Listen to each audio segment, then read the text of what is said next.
மற்றும் கசா போரானது நீண்ட காலமாக நடந்துட்டு இருக்கு அப்படின்றது நம்ம எல்லாருக்குமே தெரியும். அதன் விளைவாக கசாவை ஒட்டுமொத்தமாக கைப்பற்றணும்னு சொல்லி அமெரிக்க அதிபரான டொனால்ட் ட்ரம்ப் அவர்கள் முடிவு செஞ்சு அந்த வேலைகளில் ஈடுபட்டு இருக்கிற இந்த சூழல்ல அரபு நாடுகளுடைய தலைவர்கள் ஒட்டுமொத்தமாக கூடி விரைந்து ஒரு மீட்டிங் அரேஞ்ச் பண்ணியிருக்கிறாங்க.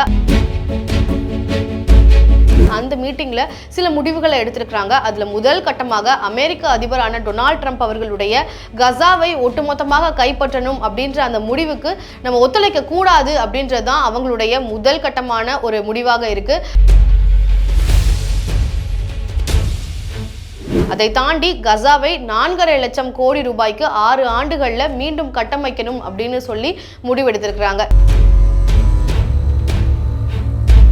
இந்த ஒரு முடிவானது அமெரிக்க அதிபர் டொனால்ட் ட்ரம்ப் அவர்களுக்கு சிக்கலை விளைவிக்குமா? அது மட்டும் இல்லாமல் இஸ்ரேலினுடைய அதிபராக இருக்கக்கூடிய பெஞ்சமின் நெதன்யாவிற்கும் இது சிக்கலாக அமையுமா அப்படின்ற ஒரு கேள்வியானது எழுந்திருக்கு. அரபு நாட்டினுடைய தலைவர்கள் ஒட்டுமொத்தமாக கூடி என்ன பிளான் பண்ணியிருக்கிறாங்க அப்படின்றத பத்தி தான் இந்த காணொலியில விரிவாக பார்க்க போறோம்.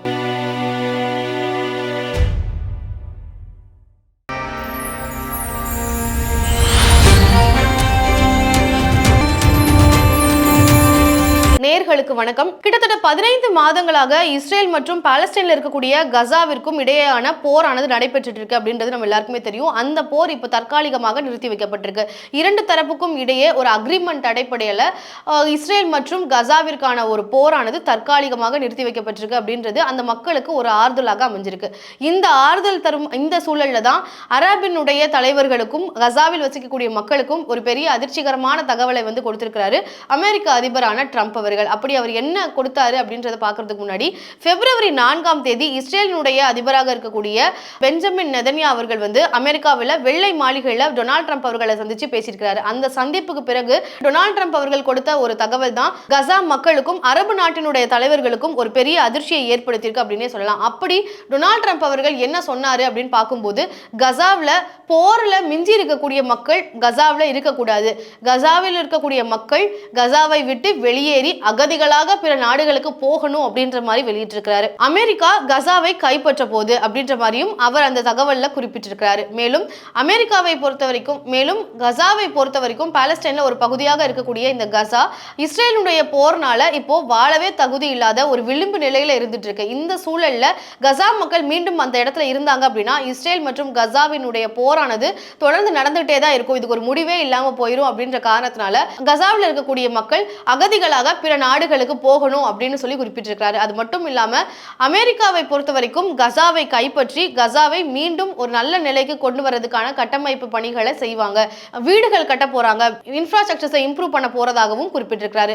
அதுக்கப்புறமா கசாவை நல்லா டெவலப் பண்ணதுக்கு அப்புறமா கசாவை மீண்டும் கட்டமைச்சதுக்கு அப்புறமா எல்லா மக்களும் அங்க வந்து வாழலாம் அப்படின்ற மாதிரியான ஒரு செய்தியை வந்து வெளியிட்டிருக்கிறாரு.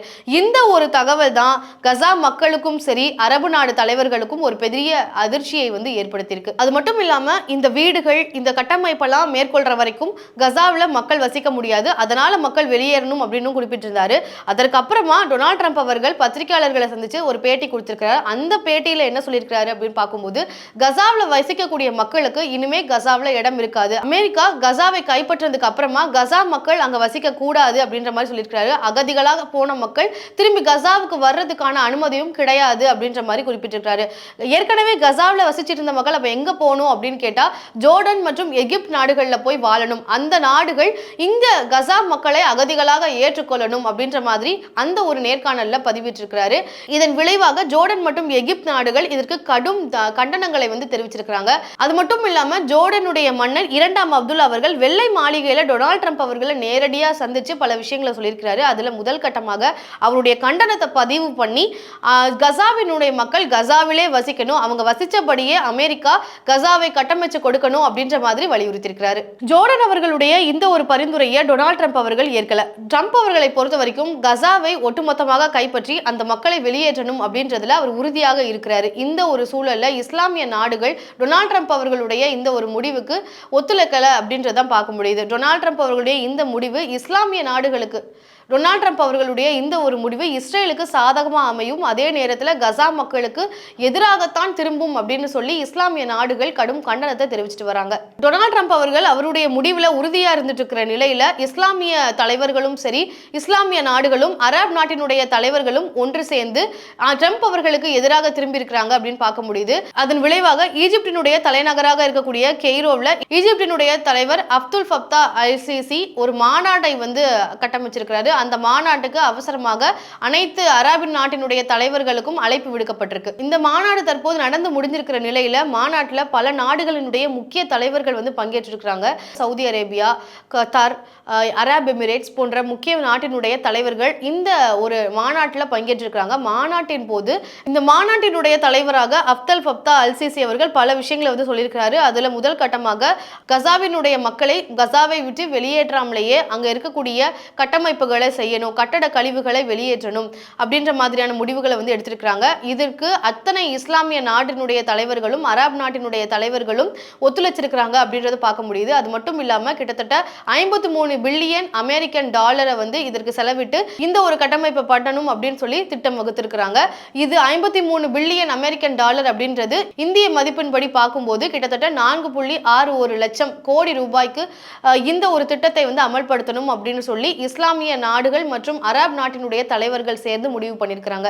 அது மட்டும் இல்லாம மீன்பிடி துறைமுகங்களா இருக்கட்டும், விமான நிலையங்கள், உள்கட்டமைப்பு எல்லாத்தையுமே செய்யணும் அப்படின்னு சொல்லி இந்த ஒரு திட்டத்தின் கீழே அடிப்படையாகவே கொண்டு வந்திருக்கிறாங்க.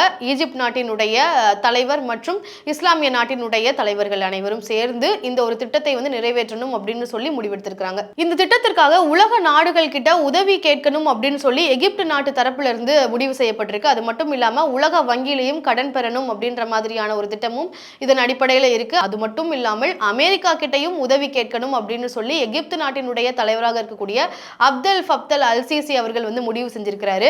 அது மட்டும் இல்லாமல் இந்த ஒரு திட்டத்தின் விளைவாக பாலஸ்தீனுடைய அதிபர் எகிப்தினுடைய இந்த ஒரு திட்டமானது வரவேற்கக்கூடியது அப்படின்ற மாதிரி சொல்லியிருக்கிறாரு.